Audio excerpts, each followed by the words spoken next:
Ganpati Bappa Moria!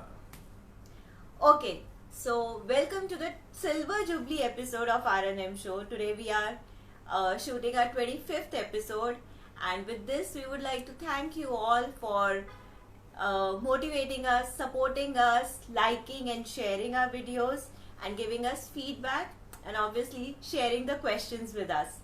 Thank you so much for all the love that you all have given us. Chalo, good. First, even I would like to thank everyone for the tremendous support you all have given. It's an initiative we started, and we already, this is our 21st video that's getting shown. So thank you so much. So let's start the day and or the talk that we have. Today's question is in fact been asked to us again by Niyati and Shah.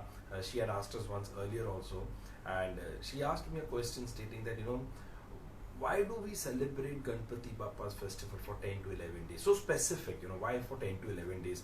ज़्यादा क्यों नहीं, कम क्यों नहीं? तो वो क्या कारण है? तो मैं would like to share कि हम गणपति बाप्पा को कब बुलाते हैं, क्यों बुलाते हैं, और वो वापस 10-11 दिन के बाद क्यों जाते हैं? Okay, so the question has 3 questions in fact. तो बुलाते उनको कब बुलाते हैं? गणपति बाप्पा जो हमारे पास आते हैं उस दिन उनका बर्थडे होता है, जो कि गणेश चतुर्थी होती है. उस दिन वो हमारे पास आते हैं. इट्स लाइक जैसे नॉर्मली हमारे घर में जैसे कोई बेबी होता है, बच्चा पैदा होता है, तो हम लोग कैसे सेलिब्रेट करते हैं, सारी फैमिली साथ में मिलती है, जुलती है, we have fun, we have celebration around us. ऐसे ही गणपति बाप्पा के आने पर, उनके बर्थ पर, गणेश चतुर्थी पर हम लोग सेलिब्रेट करते हैं. हम लोग सब मिलते हैं, फ्रेंड्स रिलेटिव्स आपस में मिलते हैं और एक दूसरे के साथ टाइम स्पेंड करते हैं. खाना पीना होता है जो कि गणपति जी को बहुत अच्छा लगता है.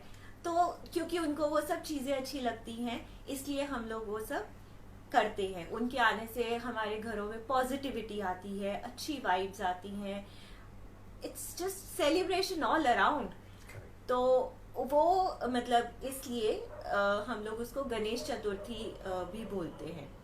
तो जिस दिन वो जाते हैं दैट इज नोन एज आनंद चतुर्थी. तो वो एक लास्ट डे है श्राद्ध से पहले, लास्ट ऑस्पिशियस डे, जिस दिन हम लोग उनका विसर्जन करते हैं. तो I hope I could answer क्या कब आते हैं, क्यों आते हैं और कब जाते हैं. ठीक है. और इसमें ये भी होता है कि जैसे वो आते हैं 10-11 दिनों के लिए गणपति बाप्पा, हमें भी मौका मिलता है कि हम उनकी सेवा कर सके, हम उनसे बात कर सके. कोई बच्चों ने गणू भैया कहता है, कोई गणपति बाप्पा कहता है, कोई गणेश जी कहता है. अलग अलग भक्तों के साथ उनका अलग अलग रिलेशनशिप होता है. तो हर एक अपने भक्त के साथ वो समय बिताने भी आते हैं. हम अपनी मन की बात करते हैं. विघ्नहर्ता जो ठहरे हमारे विघ्नों को दूर करने आते हैं. तो एक अच्छा सा माहौल हो जाता है. अच्छा, एक और question. Sorry, you want to say something, add something? Actually हाँ, मुझे आई वांटेड टू शेयर कि हम लोग उनको पानी में उनका विसर्जन क्यों करते हैं. So for this what I feel कि जैसे गणपति जी को, जैसे हम लोगों ने अपने पुराने एपिसोड में बोला था एक बार कि जब उनको बनाया था, पार्वती माता ने मिट्टी से बनाया था अपनी जो बॉडी से, जो पेस्ट अपनी बॉडी से उतारी थी, तो उससे उन्होंने गणपति जी को बनाया था, मतलब उनका स्ट्रक्चर बनाया था. तो क्योंकि वो मिट्टी से बनकर आए थे, नेचर से हमारे पास आए थे, वैसे ही हम लोग जब उनको विदा करते हैं, जब हम उनका विसर्जन करते हैं, तो हम लोग उनको पानी में बहाते हैं, मिट्टी के अंदर वो वापस अपनी चले जाते हैं, अपने मदर नेचर के पास वापस चले जाते हैं.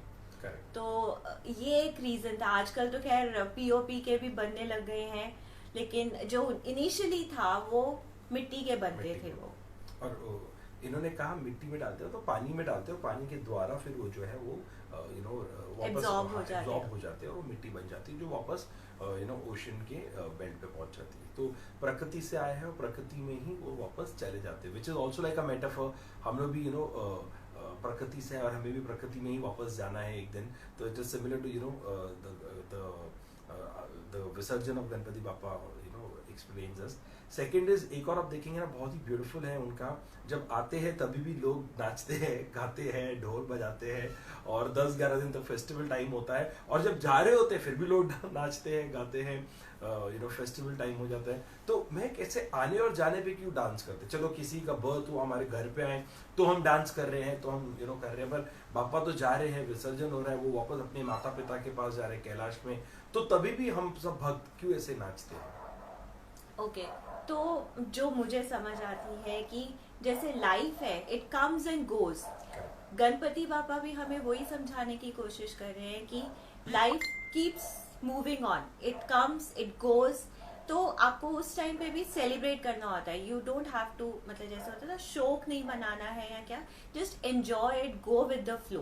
करेक्ट. सो और ये भी एक कारण होता है कि जब किसी की जैसे गणपति बाबा जा रहे हैं तो दो चीज़ होती है कि वो हमें मेमोरीज देके जा रहे हैं, वो हमारे विघ्न को विघ्न को दूर कर कर जा रहे हैं, और वो अगले साल वापस आने वाले हैं. ये जैसे भगवद गीता में भी कहा गया है कि आत्मा जो है वो हमेशा अमर रहती है, उनके रूप चेंज होते हैं, शरीर चेंज होता है. तो probably the person who has died has given us lot of memories, lot of love, have helped us grow, solved a lot of our issues and problems in life, and yes, obviously we'll miss, but in some form or the other the soul will again come back to us. So that is what our understanding is totally about Ganpati Bappa's birth, coming, and the reason behind it, and why does it Visarjan takes place after 10 to 11 days. So yes. Okay, so Rishi, another question. विसर्जन हो गया, next day से श्राद्ध शुरू हो जाते हैं, पूर्णिमा के दिन से श्राद्ध शुरू हो जाते हैं, तो उसकी क्या सिग्निफिकेंस है? So अब देखेंगे ना, जैसे सनातन धर्म में ये माना जाता है कि जैसे एक पितृलोक है. पितृलोक क्या होता है कि धरती और स्वर्ग के बीच में एक लोक है जहाँ पे सब आत्माएं पहले जाती है जो स्वर्ग नहीं पहुंच पाती है, जिनको मोक्ष नहीं मिलता, those who don't get liberated, वो उधर जाती है पहले. ओके, और वहाँ पर जो हमारे जो एंसेस्टर्स होते हैं ना, वो पितृलोक में होते हैं. अब वहाँ पर उनके पास ना खाने पीने के लिए कुछ होता है, उनकी एनर्जी भी कम होती है, परंतु हमें पूरा साल ना अपना आशीर्वाद देते हैं. तो श्राद्ध जो है ना, वो हमेशा अनंत चतुर्थी के अगले दिन पूर्णिमा में शुरू होता है, 16 दिनों के लिए शुरू होता है. और वो 16 दिन जो श्राद्ध का श्राद्ध हम वी डोंट सेलिब्रेट श्राद्ध, बट हम जो श्राद्ध में है वहाँ पे पूजा करते हैं, वहाँ पे हम अपने एंसेस्टर्स को खाना खिलाते हैं, हम उनके दान करते हैं, हम कपड़े देते हैं, दान में देते हैं कि ये उन तक पहुँच जाए. ओके, और पूरे एक साल तक उनके लिए सफिशिएंट होता है. तो इसके लिए श्राद्ध का जो महीना है, श्राद्ध का जो 16 दिन होते हैं, वो हम सेलिब्रेट करते हैं उसके लिए कि हमारे एंसेस्टर्स जो हमें जन्म दे के गए, हमारे सब कुछ करके गए, हमें आशीर्वाद दे के गए, और वो आगे भी देते रहते हैं, परंतु इस समय वो हमसे भी कुछ चाहते हैं. वो चाहते हैं कि हम उन्हें याद रखें, हम उन्हें खाना खिलाएं दान के द्वारा. तो इसमें कौवे को कोई लोग करते हैं, कोई गाय को करते हैं, कोई डॉग को करते हैं, दान देते हैं, कोई पंडितों को देते हैं, कोई गमछा, कोई कपड़ा, वो सब देते हैं कि उन तक पहुँचे. तो that is the reason why Shraddh is being done. Second इसमें गणपति बापा का भी रोल होता है एक्चुअली, और एक बहुत इंटरेस्टिंग एस्पेक्ट है ये. तो ये जो कॉस्मिक वर्ल्ड है ना, वो माना जाता है कि गणपति बापा के जैसे बेली के अंदर है. ओके, और जैसे गणपति बापा अपने अनंत चतुर्थी के दिन जा रहे होते हैं, तो वो है ना कुछ एनर्जी भी लेकर जाते हैं. तो जो गैप होता है पितृलोक और अर्थ के बीच में ना, वो 16 दिन वो थोड़ा कम हो जाता है. So our ancestors are actually closest to us during that time, and therefore there are no major celebration done. There is no wedding that done and all. हम करते हैं, या कई लोग तो नॉन वेज, अल्कोहल सब बंद कर देते हैं, because we are giving respect to them, because they are close, they are giving us a blessing, and we are remembering. So that is the reason why it is. तो गणपति बापा का भी इसमें क्या कहते हैं योगदान है कि खुद तो जा रहे हैं, परंतु हमारे पूर्वजों को हमारे से थोड़ा नजदीक करके चले जाते हैं कि हम उन्हें मिस कर रहे हैं गणपति बापा को, पर हम अपने पूर्वजों को याद करते हैं.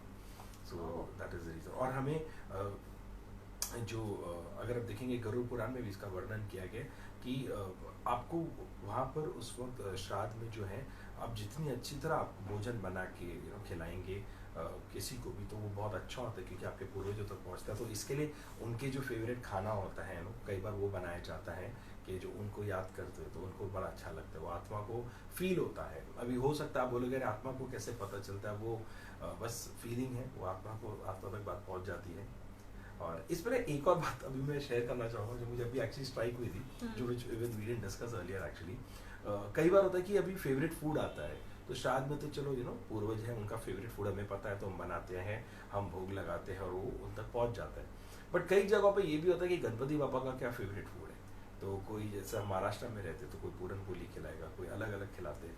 तो इसमें एक चीज़ है कि क्योंकि हमारे से एक बार डिस्कशन हो रहा था कहीं पे कि बापा का इस पर से कोई स्पेसिफिक फेवरेट फूड नहीं होता है, हाँ. वो भक्तों का होता है। तो जो लोकेलिटी में आप रहते हो, जो स्टेट में आप रहते हो, जो कंट्री में आप रहते हो, और वहाँ का जो क्रूजीन होता है, जो लोगों को स्टेपल फूड जो हाँ स्टेपल फूड वो लोग सर्व करते हैं, और हर एक का मान्यता होता है कि ये बापा का फेवरेट फूड है, कि बापा को ये अच्छा लगता है।